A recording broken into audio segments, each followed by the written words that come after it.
할렐루야. 오늘 말씀은 이제 19장 이후로 하나님의 백성된 삶의 법을 하나님께서 이스라엘 백성들에게 주십니다.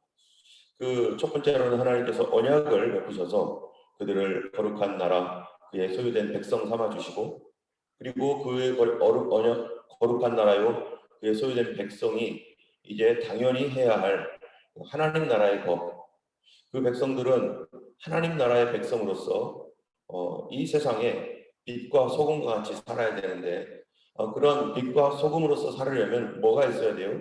법이 있어야겠죠. 그 법이라고 하는 것은 두 가지 의미를 가지고 있죠. 하나는 그들이 지켜 행하는 것이고, 하나는 그들을 보호해 주는 것이죠. 법이 있어야만 우리가 보호를 받을 수 있습니다. 그리고 삶이 우리의 삶의 어떤 이 규모가 생기게 되는 것이고, 또 법이 있어야 나라가 생기는 거죠. 만약에 나라는 있고 국민은 있는데 법이 없으면 그거는 나라가 돌아가지 않는 것이죠. 오늘날의 우리 하나님 나라의 이 백성들, 이 백성들이 이 하나님 말씀의 법을 순종하여 살아갈 때 그가 어느 나라 백성인지를 알게 되는 것처럼 이스라엘 백성들에게 하나님께서 그렇게 법을 주셨습니다. 십계명을 우리가 어제는 읽었던 말씀은 십계명이 있고요. 오늘 말씀부터는 21장에서는요. 십계명이 지나고 이제 종에 관한 것, 폭행에 관한 것, 또 주인의 책임, 또 배상에 관한 것들, 또 공평에 관한 것, 안식년과 안식일에 관한 것, 절기에 대한 것들, 이런 것들이 지금 이게 계속 나옵니다. 그런데 우리가 이 법을 이렇게 살펴볼 때 오늘날 우리의 눈으로 볼 때는 참 이거 우리의 마음을 좀 어렵게 하는 것도 있고 이해가 안 되는 그런 법도 있습니다. 그러나 우리가 이 말씀을 볼 때 우리 뭐를 알아야 되냐면은 지금 이 시기는 구약의 시대라는 것이죠. 구약의 시대는 오늘날과 완전히 다른 그러한 시대입니다. 완전하지 않은 시대이고 오늘날도 물론 완전하지 않지만 온전하지 못한 그러한 아직도 어두운 가운데 있는 시대라는 거예요. 그렇기 때문에 우리는 이제 이 나라가 출애굽할 당시에 이 나라는 아직 그 나라 이름이 이스라엘이라는 것으로 정확하게 명칭이 되어 있지도 않고, 그리고 이 이스라엘 백성들이 이제 뭐 하고 있는 거예요? 나라로서 이렇게 만들어져 가고 있는 거예요. 그래서 결국 이 이스라엘이 나라로서 이스라엘 나라로 완성이 되었지만, 그러나 그 나라가 완벽한 나라는 아닙니다. 그 나라가 완벽한 사회도 아니에요. 이 나라는 새로운 이스라엘로 가야 되죠. 앞으로 미래에 새 이스라엘이 그들에게 다가오고 있지만, 그러나 구약의 이스라엘은 온전하지 못한 사람들의 모임이고 부족한 모임입니다. 때문에 우리가 어떤 것을 보면은 그 당시의 상황과 형편에 하나님께서 맞추고 있는 것들이 있어요. 왜냐하면 그 당시에 사람들이 가지고 있는 정신이라든지 생각이라든지 또는 사회 문화 또는 과학, 의학 이런 모든 분야에서 오늘날과는 말도 안 되게 떨어져 있고, 그런 것들을 강요할 수도 없고 그런 것들이 있을 수도 없기 때문에 하나님께서 그 사회의 어떤 문화나 어떤 그 형편에 대하여 하나님께서 어떤 부분들은 허용하시는 것이 있습니다. 그렇기 때문에 우리가 볼 때 오늘 특별히 종에 관한 법에서 보면은 우리가 참 마음을 어렵게 만드는 부분이 있어요. 그러나 이것이 오해할 수도 있는 것입니다. 때문에 우리가 이 말씀을 보면서 그런 부분을 좀 살펴보려고 합니다. 또 먼저 21장 1절에 네가 백성 앞에 세울 법규는 이러하다 하면서 먼저 종에 관한 말씀합니다. 자, 십계명이 끝난 다음에 10계명 20장 22절에서 26절까지는 곧바로 뭐에 대한 얘기를 하시냐면은 제단에 관한 법을 주셨어요. 그 다음에 종에 대한 법입니다. 여러분 이거를 통해서 볼 때 하나님께서 1번, 2번, 3번, 4번 이렇게 순서상으로 볼 때 가장 관심 있고 가장 중요하게 여기는 게 뭐예요? 계명 이후에 제일 중요한 게 바로 예배, 제사라는 거죠. 인간이 타락한 이후에 가장 먼저 나타난 사건도 뭐였어요? 가인과 아벨의 제사 사건이었잖아요. 하나님께서 우리에게 교회는 뭐를 하는 곳이냐? 예배 드리는 곳이에요. 세상에서는 야 교회가 뭐 하는 거야? 교회가 맨날 모였다가 예배 드리고 너네들만 예배 드리면 다야? 이러면서 막 뭐라고 합니다. 한국 보세요. 예배 못 드리게 만들고 대통령이라는 사람이 예배에 대해서 뭐 그건 예배 드리면 하나님이 우리를 도와주지도 않고 하면서 우리 기독교 지도자들 앞에서 대통령이라는 사람이 그런 얘기를 해요. 여러분 이게 말이 됩니까? 아무리 그가 나라를 지도하는 사람이고 뭐라고 하더라도 어떻게 그 목사님들의 대표적인 목사님들 모셔놓고 교회가 하나님이 도와주지도 않고 하나님이 없다라는 그런 소식, 그런 얘기를 하면서 불신자 앞에서라면 혹시 몰라요. 그런 식으로 교회를 대우하고 그렇게 보고 있는 거죠. 그런데 이 땅에 보면은 나무들이, 많은 나무들이 있어요. 백향목도 있고 사과나무도 있고 또 뭐 여러 많은 아주 그 미류나무도 있고 뭐 여러 나무가 있는데 그 나무들은 각각 어떤 특성을 갖고 있습니까? 그 나무들은 제목으로 쓰기도 하고 뭐 열매를 많이 맺기도 하고 뭐 여러 가지 있는데 이 성경에서 하나님께서 이스라엘 백성들에게 그들을 뭐라고 말합니까? 그들은 포도나무다. 그들은 백향목이 아니라는 거예요. 그들은 포도나무로 하나님께서 그들을 선택했다는 거예요. 그러면서 하는 말이 포도나무가 포도 열매를 맺지 못하면 그 포도나무 어디다 쓰겠느냐. 제목도 안 되는 거죠. 집 짓는데 그거 꾸불꾸불한 나무 어디다 씁니까? 요만큼 가늘어 가지고 그런 나무 지팡이로나 겨우 지팡이도 안 돼요. 이게 지팡이 짚었다가 부서져요. 그런데 하나님께서 그 나무를, 포도나무를 선택한 이유는 포도 열매 맺으라고. 포도 열매 잘 맺는 게 그 나무의 하나님의 택하신 이유이고, 그 나무가 포도 열매를 잘 맺을 때 그 과수원이 풍성해지고 주인이 풍부해지고 그 주변에 그 포도원을 잘 맺기 위해서 하나님께서 뭐를 주시겠어요? 기후와 이런 모든 조건들을 하나님이 좋게 허락하겠죠. 그러면 백향목도 잘 자라고 뭐도 잘 자라고 이러겠죠. 하나님께서 교회를 택하신 이유는, 성도를 택하신 이유는 그들로 하여금 뭐 세상에서 뭐 대단한 뭐 엄청난 과학 발명을 하고 뭐 이게 아니에요. 가장 기초적인 이 땅에 신앙의 자유를 지키는 그런 사람들로 하여금 이 땅에 살면서 가장 기초적인 것이 생각의 자유, 양심의 자유 이런 건데, 이 믿음 생활이라고 하는 것은 교회가 존재하고 그리고 이 예배가 드려진다는 것은 그 나라가 얼만큼 자유로운 나라로 살아가고 있는가를 볼 수 있는 시금석이 되는 겁니다. 그렇기 때문에 하나님은 이 교회를 통해서 세상적으로는 그 나라가 얼만큼 자유로운 나라인가, 아니면 얼만큼 무너져 있는 나라인가, 그 나라의 지도자가 얼만큼 독재적이고 얼만큼 악한 존재인가, 아니면 그 나라의 지도자가 얼만큼 사람 백성들을 위하고 사람들을 생각하는 사람인가를 보게 하는 시금석이 바로 이 신앙의 자유예요.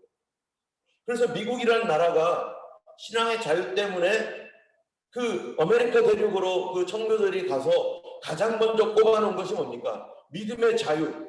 믿음의 자유가 생기니까 뭐가 생기는 거예요? 생각의 자유. 내 마음대로 생각할 수 있어요. 그게 악한 생각이든 좋은 생각이든.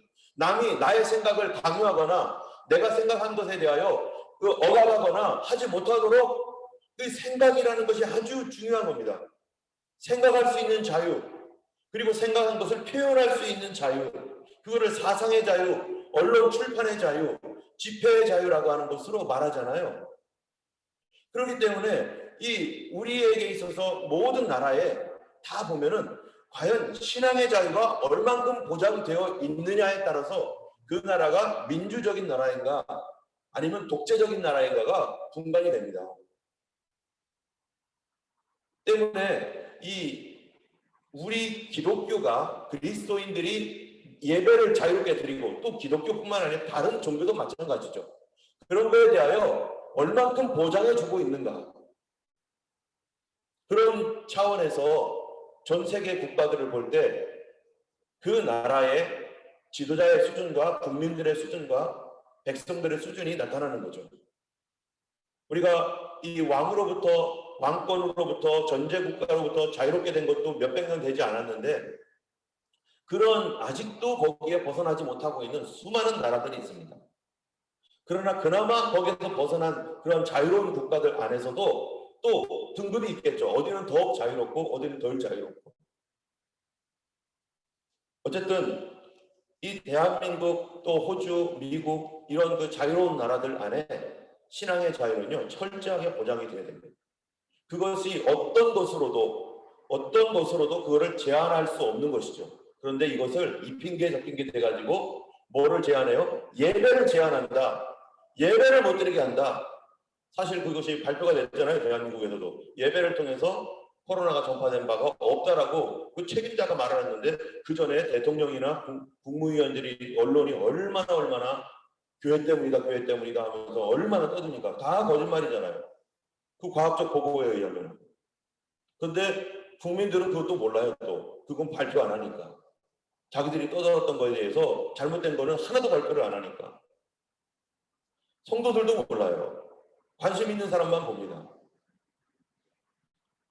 어쨌든 이 우리 성도들은 교회는 이 예배를 위해서 부름을 받았고 때문에 하나님께서는 우리로 하여금 예배하는 일을 교회가 그 나라에 있는 교회가 예배하는 그런 자유로운 나라를 되게 함으로 말미암아 그 나라를 어떻게 부강하게 하고 그 나라의 다른 사람들이나 다른 종교와 다른 모든 그런 분야들도 하나님께서 축복하시는 것입니다.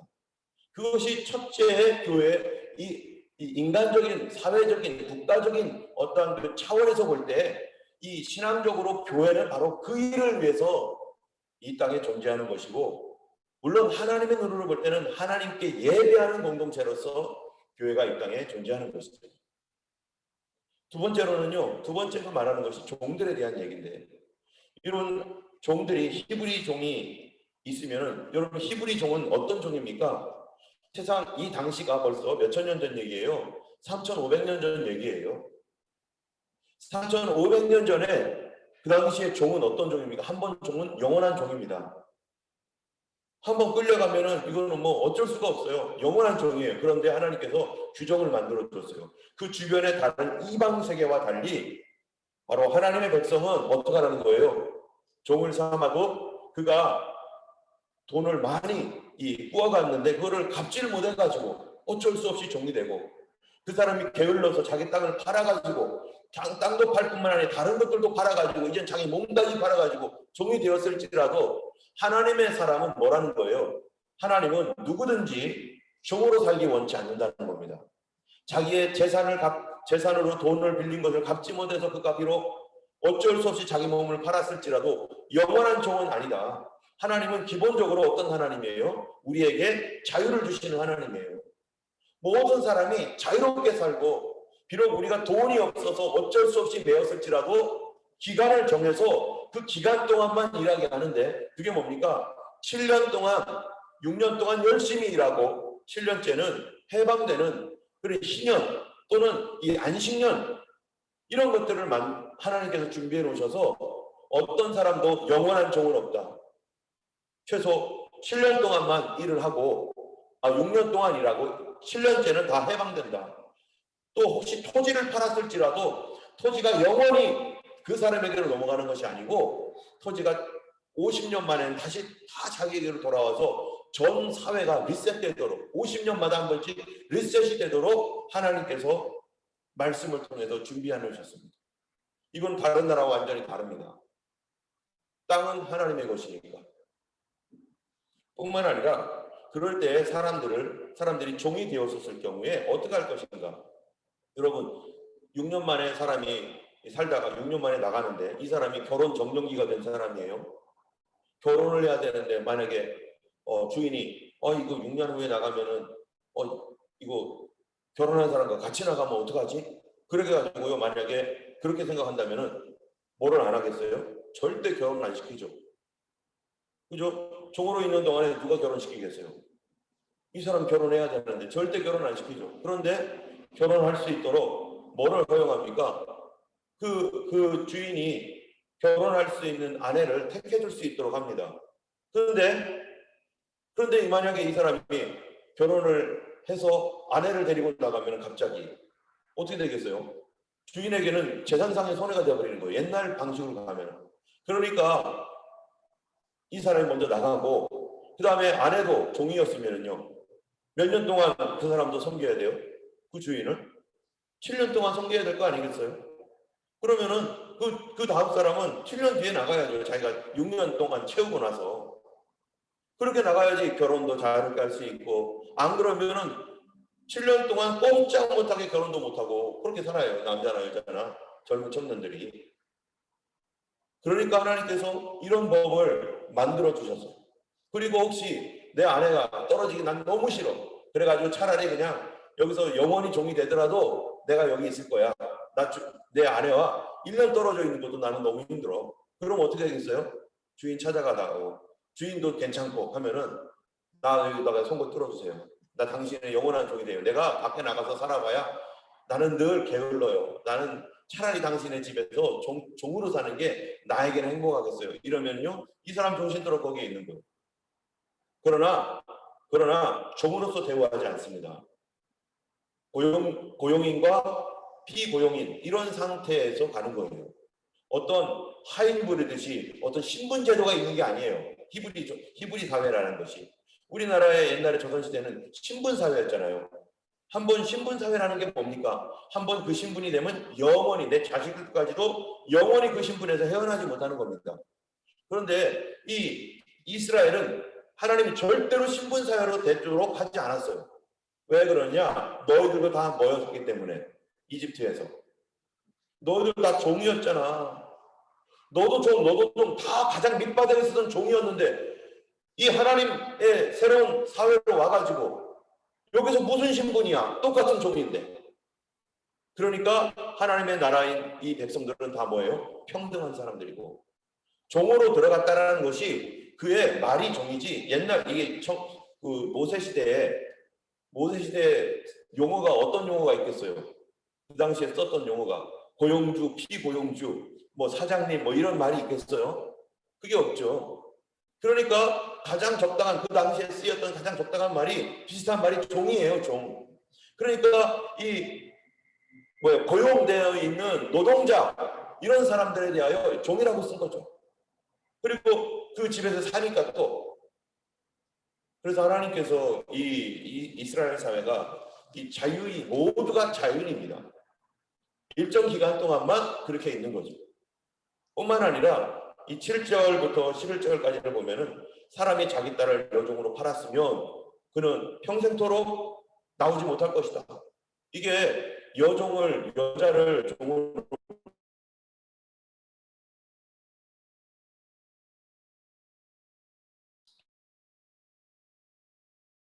팔았다라는 그런 얘기가 아니에요. 이거는 오늘날로 말하면 첩살이로 보냈다는 거예요. 첩살이로. 그러면은 그 집에 이 첩으로 들어갔는데 두 번째 결혼인 거죠. 그럼 결혼을 옛날에도 우리가 그런 거 있었잖아요. 두 번째 결혼인 경우에 나오면 안 되죠, 당연히. 거기에 있어야 되는 거예요. 어떤 이유에서인지 몰라도 도대체 어떤 부모님이 자기 딸을 남의 집에 첩으로 보낼까? 어떤 경우는 저쪽 집에 아들을 위해서 미리 보내기도 하고 뭐 그럴 수도 있겠죠. 그래서 여기 아들에게 주기로 하였으면 9절에 보면은 만일 그를 자기 아들에게 주기로 하였으면 그를 딸같이 대우할 것이요 라고 한 것처럼 이게 뭡니까? 이 어느 집에 사람을 파는데 돈이 너무 궁해가지고 자기 딸을 그 집 아들에게 팔아버리는 거죠. 그런데 그 부모의 심정이 어떻겠어요? 그 정도까지 될 정도로 되었으면은. 그런데 그가 그렇게 갈 때는 아내로서 가는 거죠. 아내로서. 그런데 이러한 그 제도를 우리가 볼 때 이 당시에 이 사회적인 어떠한 이 한계나 의식 수준이나 이런 그 사회적 한계를 우리가 이해하고 선거를 봐야 됩니다. 왜냐하면은 여러분 보세요. 십계명은 세 부분으로 나눕니다. 여러분 율법은 다 세 부분으로 나뉘어 있어요. 첫 번째로는 뭐냐면은 시민법, 두 번째는 제사법, 세 번째는 도덕법 이렇게 셋으로 나뉘어요. 먼저 시민법이라고 하는 게 뭐냐면은 이스라엘 국민으로서 지켜야 될 법이에요. 이방인들은요 필요 없어요. 여러분 우리가 유월절 지킵니까? 우리가 오순절 지키고 뭐 이런 거 지킵니까? 이스라엘 하나님의 백성이라고 하는 이스라엘의 시민으로서 지켜야 할 법이 있고 두 번째로는 제사법입니다. 제사법은 뭡니까? 우리가 하나님 앞에 제사 드릴 때 필요한 법이죠. 그런데 성전이 없어지면 어떻게 되겠어요? 제사법. 필요 없죠. 지금 이스라엘에 성전이 없잖아요. 예수 그리스도가 우리의 성전이시고 우리 자신도 성전이고 교회가 성전이고 이게 됐잖아요. 그러면 구약에 있는 제사법이라는 게 뭐겠어요? 그거는 더 이상 양 잡고 소 잡고 할 필요가 없는 거죠. 예수님으로 완성되었으니까. 다만 그것이 뭐가 되는 겁니까? 그것이 예수 그리스도의 십자가와 교회 생활과 오늘날의 교회 제도에 대하여 중요한 진리가 그 속에 담겨져 있습니다. 하나님의 영원한 진리가 그 제사법이라고 하는 그 안에. 그러나 제사의 형식은 이제 사라졌어요. 왜? 성전이 없으니까. 세 번째로는 도덕법입니다. 도덕법이라고 하는 것은 이건 이스라엘 사람이건 이방인이건 인간이라면 무조건 다 지켜야 될 법이에요.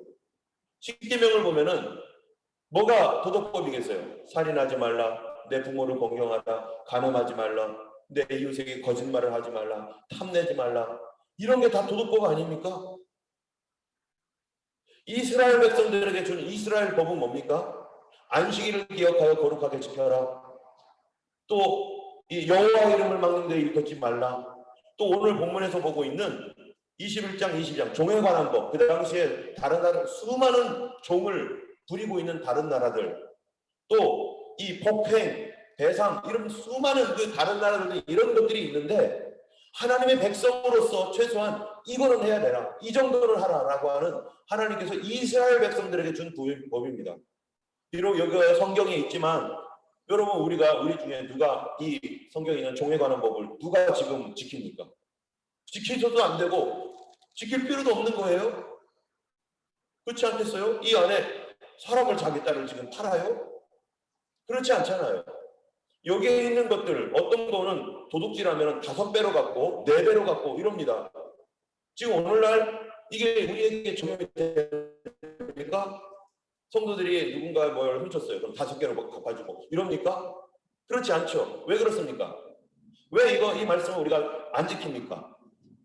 그 이유는 이거는 이스라엘 백성들에게 그 당시에 이스라엘 백성들에게 주신 그 사회를 그 시대를 살아가는 그 백성들을 위하여 주신 법이기 때문에 그래요.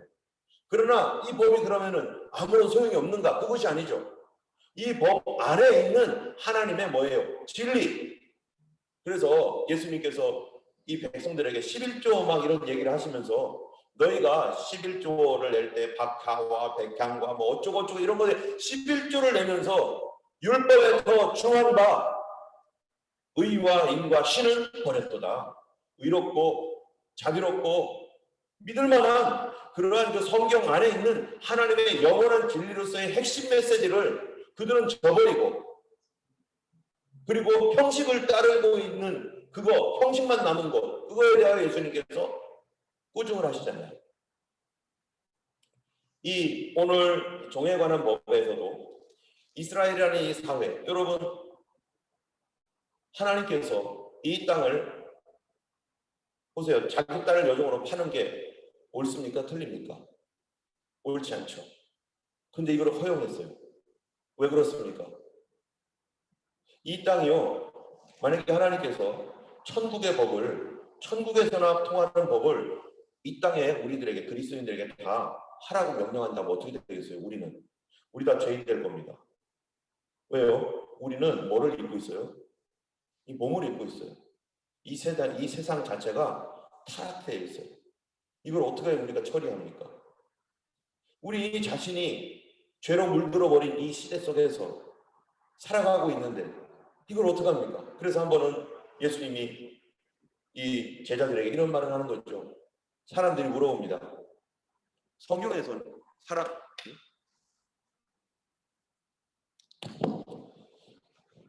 모세는 말하기를 이혼을 할 때 이혼 증서를 써주라고 했는데요. 예수님, 이혼 맞아요? 이거 어떻게 되는 거예요? 라고 사람들이 질문합니다. 그때 예수님이 뭐라고 말합니까?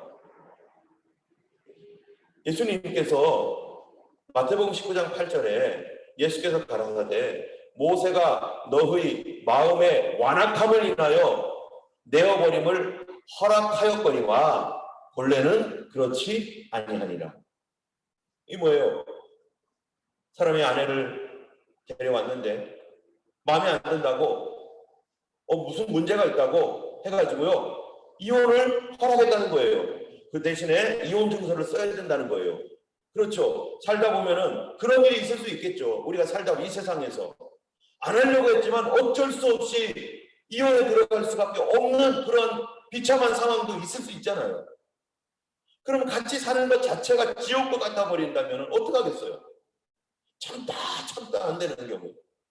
그래서 어떤 이 시대의 죄 속에서 살아갈 수밖에 없는 우리들이 살면서 그렇게 할 수밖에 없는 상황을 하나님이 인정해 주시는데, 그런데 예수님 뭐라고 합니까? 본래는 그렇지 않다.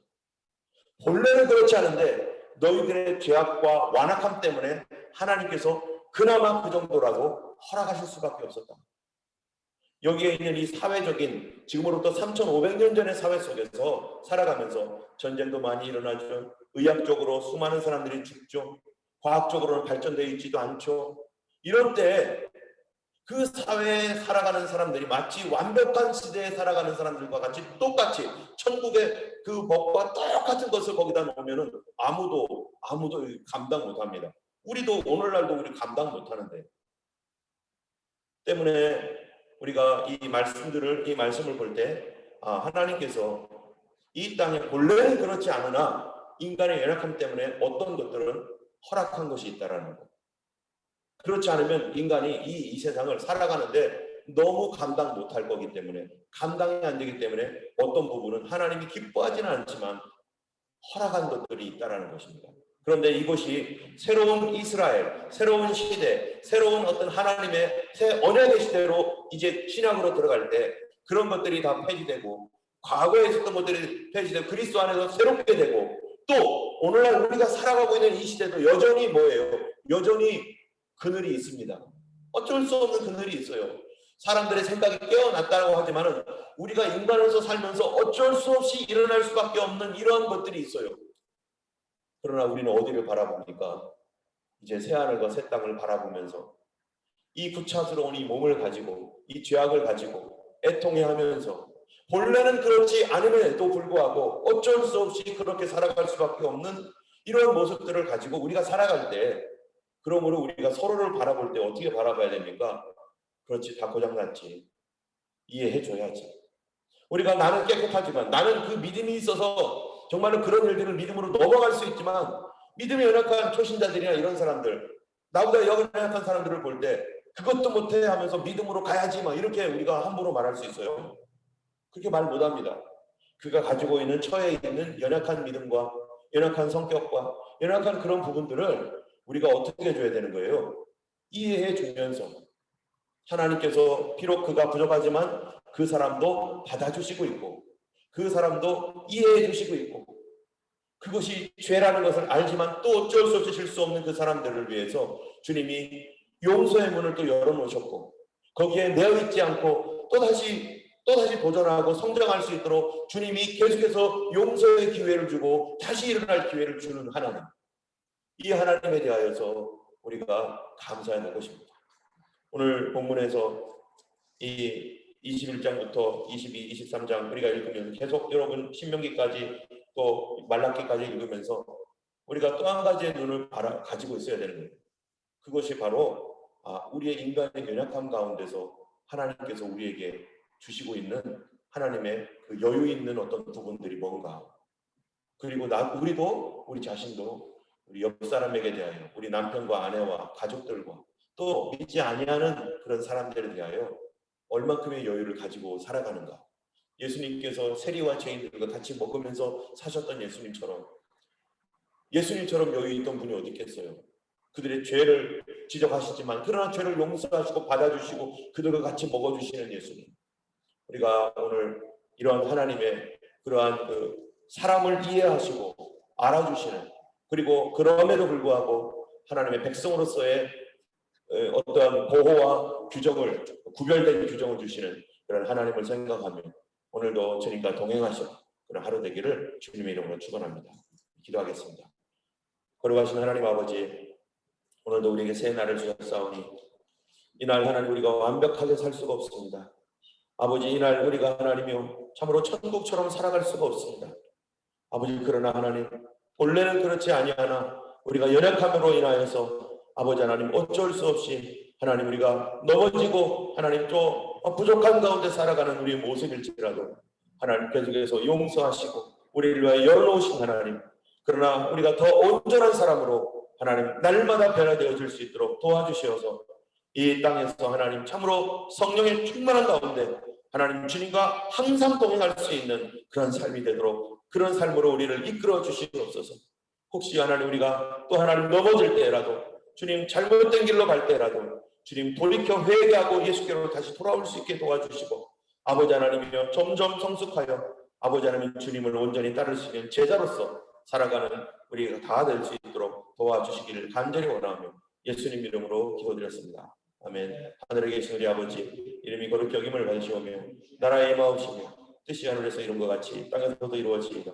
오늘날 우리에게 일용할 양식을 주옵시고 우리가 우리에게 죄 지은 자를 사하여 준 것 같이 우리 죄를 사하여 주옵시고 우리를 시험에 들게 하지 마옵시고 다만 악에서 구하옵소서.